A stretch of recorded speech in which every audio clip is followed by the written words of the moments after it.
معاكم بهجة. انا بهجة واهلا بيكم في فيديو جديد. الاجازة بدأت، الرعب الكبير بتاع الاجازة وهو الملل، الوحش اللي احنا كلنا بنخاف منه لما بناخد الاجازة، وخصوصا الاجازة الكبيرة لان هي بنحسها طويلة وكلها ملل. تعالى اقول لكم 10 افكار عشان تتخلصوا من الملل. هيبقى الجزء الاول، في اجزاء تانية كتير، استنوني. مبدئيا واول حاجه تقدروا ان انتوا تستغلوا فيها الاجازه وتطلعوا من الاجازه باكتر استفاده وهو حفظ القران. تقدروا طبعا تستغلوا الاجازه مدتها 2-3 تحفظوا فيها القران. كمان اكتر حاجه انا بنصحكم بيها السيره النبويه، تقدروا تسمعوها كذا حد وفي كتير قوي بيشرحوها، ومصطفى حسني نزل سلسله كامله عنها حلوه قوي، انصحكم ان انتوا تشوفوها. يا ريت تستغلوا الوقت ده اكتر في ان انتوا تقراوا سوره البقره والاستغفار واذكار الصباح والمساء، هتفرق معاكم كتير قوي في حياتكم. تاني حاجة تقدروا تستغلوا فيها الاجازة وهي الاكسسوارز. يا اما تشتروا اكسسوارز زي دي هاند ميد، هسيب لكم البيج بتاعت البنوته اللي انا جايبه من عندها الحاجات دي تحت في الديسكريبشن بوكس، يا اما انتوا تجربوا تعملوها بنفسكم، واعتقد الاتنين هيبقوا حلوين جدا ليكم وهيكونوا ممتعين قوي في الاجازة.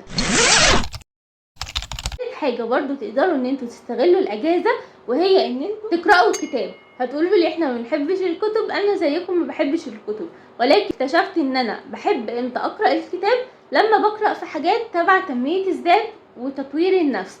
انتوا برضو تقدروا تشوفوا ايه الحاجة اللي انتوا شغفكم فيها وتبداوا ان انتوا تقرأوا عنها. مثلا بتحبوا السياسة، بتحبوا الفن، بتحبوا كتب زي تطوير النفس، بتحبوا الروايات، بتحبوا حاجات اكشن، بتحبوا حاجات اجتماعيه وخفيفه ودمها خفيف، عايزين كتب علميه ضخمه كبيره، كتب بتتكلم بالطريقه العاميه بتاعتنا، كل الكتب هتلاقوها متوفره. بس انتوا حددوا شغفكم وهتلاقوا نفسكم بداتوا تخشوا في موجه القراءه، وهتفرق معاكم كتير قوي. انصحكم ان انتوا تقراوا في الحاجات فعلا ممكن تفيدكم. مع الوقت تقدروا ان انتوا تستفيدوا من الكتب بشكل كبير قوي. وكمان تبعدوا شويه عن الموبايل، مش لازم تقراوا الكتاب كامل، جلسه واحده يعني، تقدروا تاخدوا كل يوم على قد ما تقدروا، صدقوني كده هتحسوا بمتعه اكتر. الفكره الثالثه وهي الرياضه. تقدروا تلعبوا رياضه بسيطه ورياضه سهله، ممكن تتمشوا في البيت، حتى تجروا تتنططوا، تقدروا تجيبوا من على الانترنت افكار كتير قوي لرياضه سهله وبسيطه تعملوها في البيت، مش لازم تعقدوا نفسكم.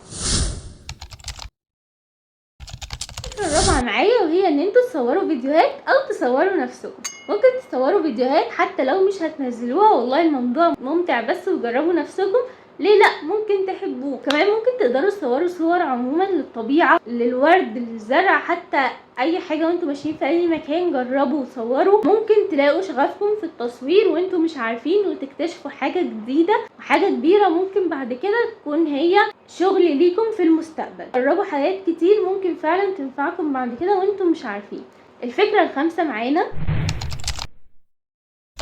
تقدروا ان انتوا تحولوا حاجه لعاده. حاجه العاده يعني ايه؟ ممكن تحولوا اي حاجه بسيطه لعاده كبيره تمشوا عليها بعد كده في حياتكم وتفرق كتير جدا في حياتكم. انا منزله لكم فيديو عن العادات، تقدروا ان انتوا تشوفوه ازاي من حاجه بسيطه تخلوها عاده بكل سهوله من غير ما تتعبوا نفسكم ولا تقعدوا تتفرجوا على فيديوهات لتطوير الذات بقى وكده وازاي نلتزم بالعاده. الفيديو ده هيفيدكم جدا وهو مدته 3-4 دقايق، فشوفوه وهيفيدكم قوي. الفكره السادسه معانا وهي ان انتوا تبداوا في الامتنان. الامتنان عباره عن ان انتوا كل يوم بتكتبوا انتوا ممتنين لايه في حياتكم. بصراحه بيفرق معاكم قوي ان انتوا بتبداوا تشوفوا نعم كتير قوي في حياتكم انتوا مش حاسين بيها، نعمه المشي، نعمه الحس، نعمه التذوق، نعمه الكرسي اللي انتوا بتقعدوا عليه، نعمه وجود القلم اللي بتكتبوا بيه. بجد كل يوم اقعدوا كده فكروا في حاجه انتوا ممتنين ليها مهما كانت الحاجه دي صغيره، ده بيزود عندكم شعور الحمد لله على النعم اللي حوالينا. ايه ده انا عندي نعم كتير قوي، ايه ده انا حالي احسن وحالي كويس. بجد لما بتبداوا في الامتنان بتحسوا ان الدنيا حلوه وان في نعم كتير قوي حواليكم انتوا مش حاسين بيها، وده بيزود عندكم الرضا اكتر واكتر. والفكره السابعه معانا مرتبطه بفكره الامتنان وهي صفحات الصباح.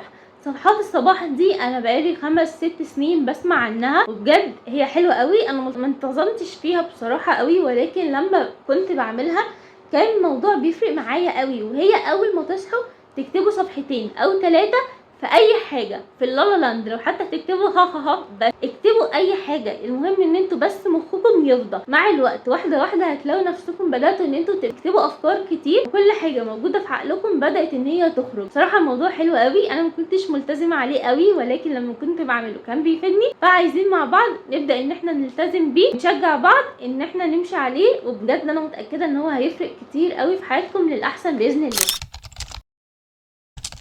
الامتحانات والمذاكره والضغط العصبي بيبدا كل حاجه في جسمنا بتبدا ان هي تبوظ شويه، يعني بشرتنا بتبدا تبوظ، شعرنا بيبدا يبوظ، حاجات كتير قوي بتبدا ان هي تبوظ وتنهار. علشان كده عايزين ان احنا نرجع نعتني بكل الحاجات دي. تقدروا ان انتوا تشتروا منتجات جاهزه للعنايه بالشعر والبشره والجسم، او حتى تعملوها في البيت، ماسكات خفيفه بسيطه. تقدروا ان انتوا تستخدموا زيوت لشعركم، تعملوا ماسكات لبشرتكم ولجسمكم، ولكن اهم حاجه تبعدوا عن بيكربونات الصوديوم والليمون والخل، عشان هما منتشرين جدا مش اي بشره تستحملهم. احتياطي ابعدوا عنهم، احنا مش عايزين نبوظ حاجه بايظه، احنا عايزين نصلح اللي بايظ. الفكره التاسعه معانا واللي قبل الاخيره، دي حاجه سهله وبسيطه مش هتكلفكم اي حاجه، وان انتوا تحاولوا ان انتوا تسعدوا شخص كل يوم. انا واحده لما بفرح حد ولو بكلمه بحس ان انا مبسوطه جدا. الفكره دي هتاخدوا عليها ثواب، وكمان خليكم انتوا فرحانين ان في حد بسببكم بقى مبسوط. تقدروا تبعتوا لحد مسج حلوه الصبح، تقدروا ان انتوا تبعتوا له ورده، شوكولاته، اي حاجه بسيطه خالص، حتى لو لبانه. تكتبوا لهم كلمه حلوه لاي حد انتوا بتحبوه. تبعتوا لصاحبتك مثلا بقالك كتير تتكلميش معاها، تقدري ان انت تبعتي لها مسج كده حلوه تفكريها بيكي، ترجعوا تاني تتكلموا. بجد دي حاجات بسيطه مش هتكلفكم اي فلوس ولا مجهود، ولكن في نفس الوقت هتسعد غيركم. ولكن حطوا النيه ان انتوا نيتكم ان انتوا تسعدوا شخص عزيز عليكم عشان تاخدوا الثواب كمان بالمره معاكم. وصدقوني هتفرحوا انتوا نفسكم فرحه كبيره، هيساعدكم ان انتوا تحسوا بشعور افضل من شعور الزهق والملل اللي انتوا فيه بتاع الاجازه. الفكره الاخيره معايا في الفيديو النهارده وهي انتوا تتعلموا لعبه جديده، ولكن مش اي لعبه، تتعلموا لعبه تنشط الذاكره شويه، زي الشطرنج او السودوكو او البازل، او اي لعبه من الالعاب اللي هم بيسموها العاب الذكاء دي، عشان تنشط الذاكره شويه وتنشط دماغكم كده وتصحصحكم. بجد الالعاب دي حلوه قوي ومفيده ليكم وللدماغ، هتبقى حلوه ان انتوا تستغلوا فيها الاجازه بدل ما تستغلوها في حاجات تانية. ودي كانت 10 افكار انا بقدمها لكم عشان تتخلصوا من الملل في الاجازه.